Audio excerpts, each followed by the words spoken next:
All right, folks, hello. I'm not actually hearing from you, but nice to hear from you. Nice to see you. Whatever. I hope you're doing well and everything is going good. We are here to resume World War One. We are going to finish our overview of the war and then talk about some specific battles and stuff like that. I'm starting my timer, 20 minutes. Hooray! My headphones are on my phone though, so that I can stream the new BTS album at the same time, kill two birds with one stone. So I really hope it reminds me, hey, stuff's going on. And technically today for me is Thursday, so I've got my Purple Thursday going on. Ooh, I should use a purple pen too. I don't like that pen though. Ugh, whatever, nobody cares. Anyways. Here we go, part 4 of World War I.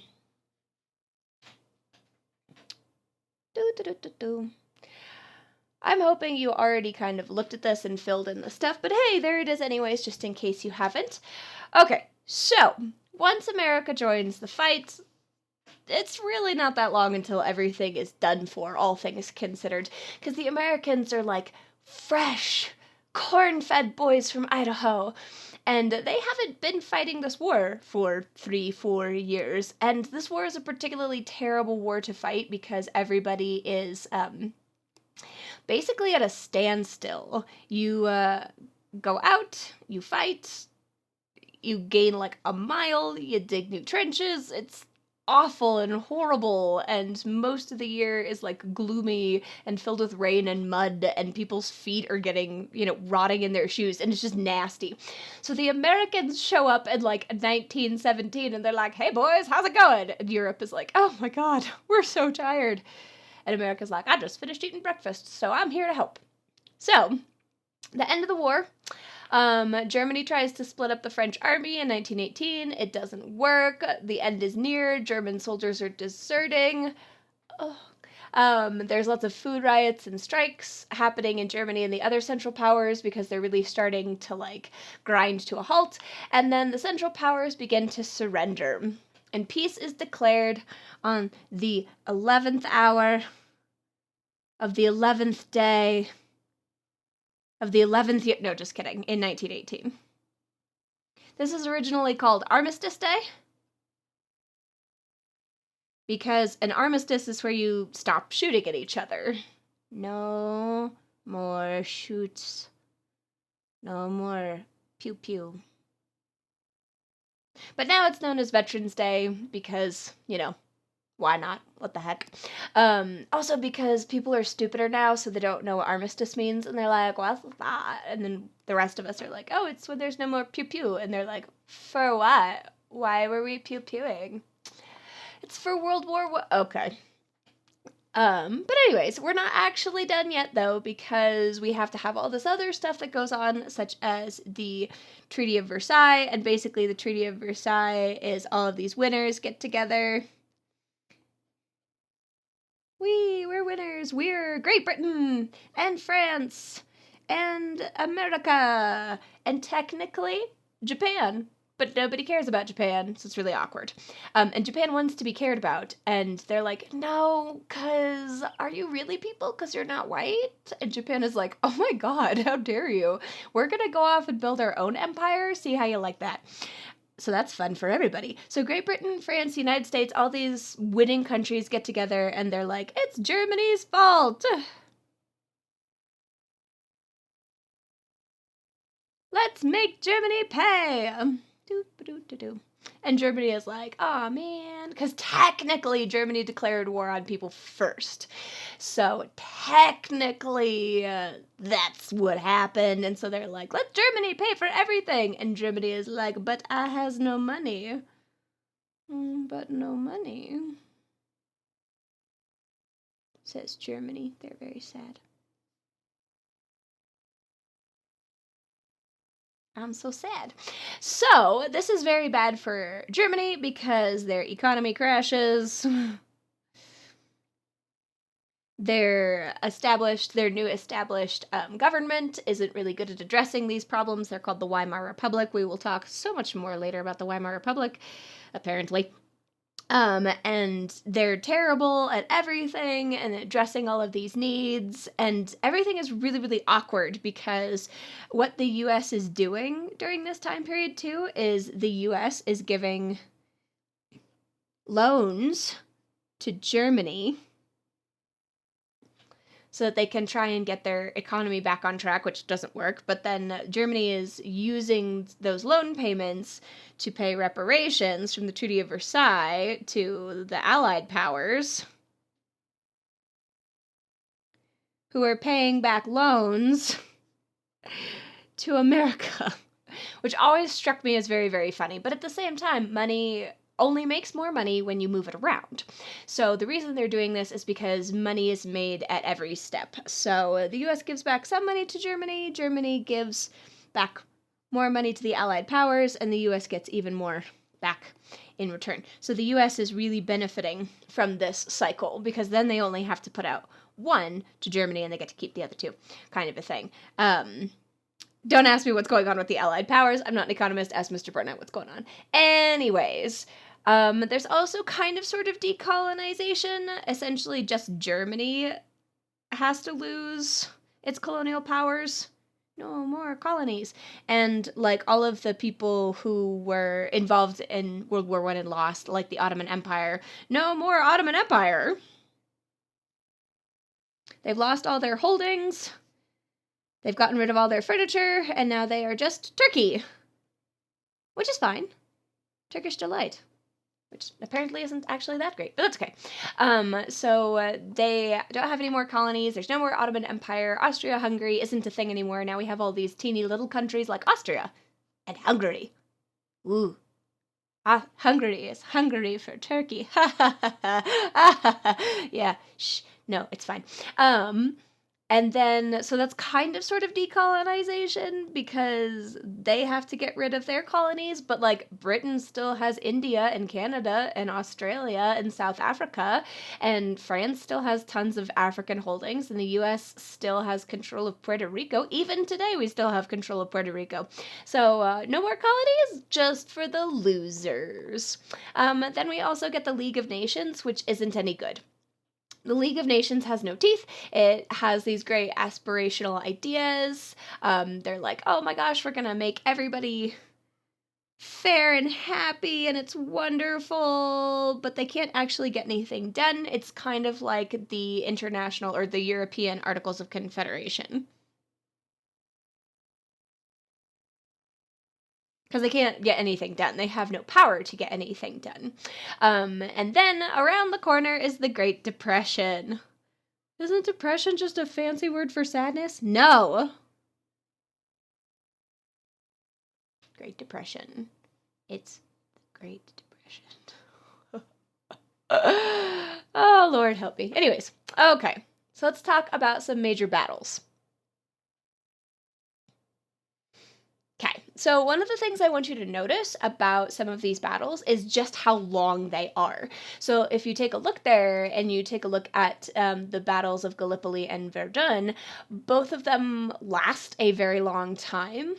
And we will see more battles like this because often they're digging trenches. So it's like, dig a trench, run out, beat each other up, run back, kind of a thing. Call a truce to go out, get your bodies, to bury your bodies, kind of a thing. Is pretty gnarly, all things considered, because stuff in the trenches is terrible, too. So we care about the Battle of Tannenberg because the Russians were terrible at everything. We talked before about how the Russian officers were nobles and how they had disdain and contempt for all of the sort of regular, ordinary Russians. And it was, sad for the ordinary Russians, especially because they're undersupplied and under-equipped. But at the same time, whatchamacallit, and the Russian army was almost completely destroyed. That's super fun, all things considered. And it's a German victory as well. That was what I was taking the time. I couldn't remember which it was. German victory.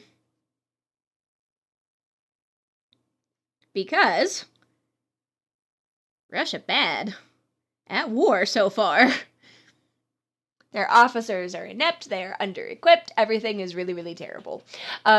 We have the First Battle of the Marne, where people start beginning to dig trenches. The Battle of Gallipoli is especially bad. Oh, this one is so fun.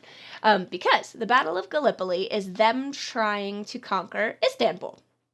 Now, I'm sure most of you do actually remember this, because this is something that I have harped on and harped on and harped on, is that Istanbul is on a hill.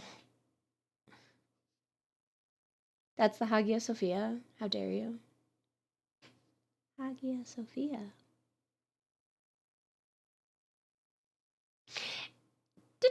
And it's on this lovely hill. And it's Istanbul. And it used to be Constantinople. And it's surrounded by water, because it's an isthmus. An isthmus. I will write that down. Isthmus. So it's surrounded, it has this little, like, gangway to the rest of the land. And then it's surrounded by water on all the other sides. Do-do-do-do-do, hear the waves. Do-do-do-do-do-do-do-do. Do-do-do-do-do. We're surrounded by water. And so what happens is the Allied powers are like, we're going to go take Istanbul. So Churchill shows up with a whole bunch of boats. Because that's totally what they looked like back then. Definitely all the sails and stuff. Churchill shows up with all the boats. Churchill. And yes, I do mean the Churchill who leads Great Britain later through World War II. It's really kind of awkward because he's sort of forced to resign in disgrace in World War I because he makes so many bad calls and, like, everything is wrecked under him. And then during World War II, it's like, wait, no, the person we need to lead us through is Churchill. Maybe he read some books. I don't know. I don't really care about Churchill that much. Sorry, man. You're so important, friend. Anyways. So, essentially, what they do is they just send dudes up to try and attack Istanbul, essentially from a little beach, a little spithead over there, and they try to send them running up the hill. This is terrible. And it's really easy for Istanbul to just be like, pew pew, pew pew, pew pew, and kill all of them. It's very, very easy. So essentially, Churchill makes dudes run up hills for like 10 months just to be killed and shot at. And then finally, they're like, maybe this doesn't work. And they leave. And Istanbul is like, yay, you're right, it doesn't work. Charging up a hill is never a good idea. I don't even think the Mongols were good at it. And they were good at everything. That and battling typhoons. Anyways. Okay, so this is also just to put things in perspective a little bit for how many people died. So even though the Battle of Verdun is quite long, you will notice, let me see, February, March, April, May, June, July, August, September, October, November. Wow, I could have just taken January away. Well, anyways, 11 months of battle, essentially 10 months, 11 months. Oh my god, it says 10 months right there. Pay attention, Miss Snappenberger, jeez. 10 months of battle, 803,000 casualties. This includes also, you'll notice, dead, wounded, missing, and captured. A lot of people, too, who were captured didn't survive because the prison conditions were horrible. And so if you look, too, the Vietnam War, all told, from the United States, not from, Vietnamese killed or anything like that, 364,000. And then the Korean War, 169,000, which, again, we will talk about both those wars later, hopefully, if we have a chance. So here are some photographs, because this is the time period where we get photographs. So here you have, pictures of the actual battles and stuff like that. This looks awful and terrible. Here is, I believe this is Verdun. Perhaps this is what it looks like today. So everything is kind of sort of filled over and it's recovering a little bit, but you can still see how they have lots of potholes and craters and stuff from all of the shelling. Look, everybody's dead. This is one of the cemeteries for World War I. Lots and lots and lots and lots and lots of people died. Many, many people. Oh my lord, why so slow? All right, because I stole these from Bear. Okay, so again, their plan for this showcases very, very well what their plan was. Their plan was to conquer Turkey, essentially, conquer the Ottoman Empire right in there so that they can go through this little spit over here through the Black Sea to get supplies to Russia. That's their whole, like, gambit that they want to do. Also, it's not called Constantinople at this point, it's Istanbul. So anyways, they get all the way over here, and they really just can't manage it, and they lose, and it's really upsetting and disgraceful. But that was their plan, anyways. Look, boats. Boats are fun. Boats. Anyways.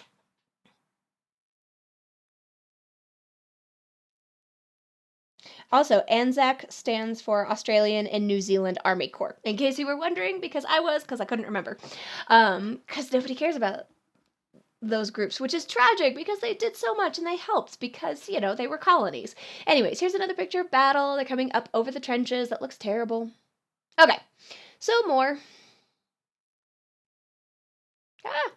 Okay, so we have the Battle of the Somme, and that lasted several months, and it was to relieve pressure on Verdun. So it was a success, even if the battle itself was indecisive, because it pulled German forces and Central forces away from Verdun, which was really important to allow, like, the French and the Allied powers to survive.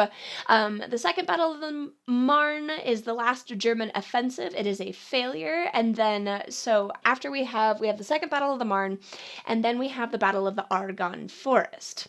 And in the Argonne Forest, the Allies split their troops into 3 separate groups. So I believe it was like the Brits, the French, and the US, but it was really a pincer move on the Germans, and it was really good for them to, like, deal with the Germans and whatever. There's nothing really to talk about, so I'm going to draw a tree. I'll draw 3 trees because it's a 3-pronged attack. Beep, beep, beep, beep. So we've got the US, we've got France, we've got Great Britain. Doo-doo. And remember that Russia has bowed out by this time because Russia is, having problems of its own. And this turns the tide on the Western Front and they win, so everybody is all excited. And now everything is starting to collapse. People are starting to surrender. Everything is really coming to an end, all things considered. Here's another picture of trench warfare. So exciting. Look at those poor little fellas. It looks really cold because I'm pretty sure that's snow on the ground. More war times. I think it's just really telling how little vegetation there is after they have gotten to a certain point. There's just nothing there.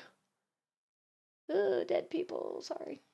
Anyways, okay, so here again is some battle plans and stuff like that. So here is the front itself as of June 1916. So it goes all the way from Belgium and the English Channel, essentially. Well, the English Channel's over here. Whatever the heck this is up here. And it goes all the way down to Switzerland, which is so fun. And you can see the German Imperial Army trying to come through, and it doesn't really work out so well because they get all bogged down in Belgium as well.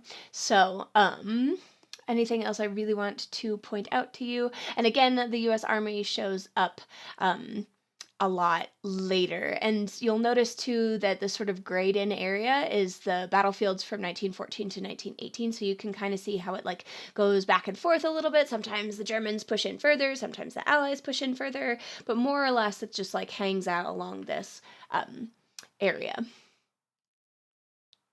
There's a German plane shot down. Thank you for the caption. Me. Awesome. Here's some dudes fighting. And this is a really tough war, too, because they really haven't changed quite how they fight yet. This is what they used to do is they used to just line up on opposite sides of the battlefield. So you had your battlefield, and you had one set of dudes over here, and one set of dudes over here, and the occasional lady who would sneak in. Do-do-do-do-do. Do-do-do-do-do-do. And they would run at each other, and they would just sort of clang in the middle and crash in the middle. And everything was really weird because they would come out at the beginning and they would be like, let's make him German. And then we'll make this dude French. Here's his little tricorn. It's meant to be a tricorn. It looks like a little river hat, but it's not. It's a tricorn. Tricorn. So he's French. He's Napoleon. And they used to come out and be like, I say, shall we commence? Promptly at 8 a.m. And then the other dude is like, indubitably. Oh, good, we can still hear this. Excellent. That is my 20 minutes, though. Let's see if there's another cool picture. Hey, it's a tank! We'll talk more about tanks later because they're super cool and they deserve a little bit more time to be talked about. Hope you're having a wonderful day. Today at my house, the weather is gorgeous, if a little bit windy, but I figured out how to secure my she shed door, so I don't have to worry about it swinging wildly open all the time. So I'm pretty stoked about all of that. I hope you find something to be stoked about today. We will talk more about tanks in the next episode. Bye!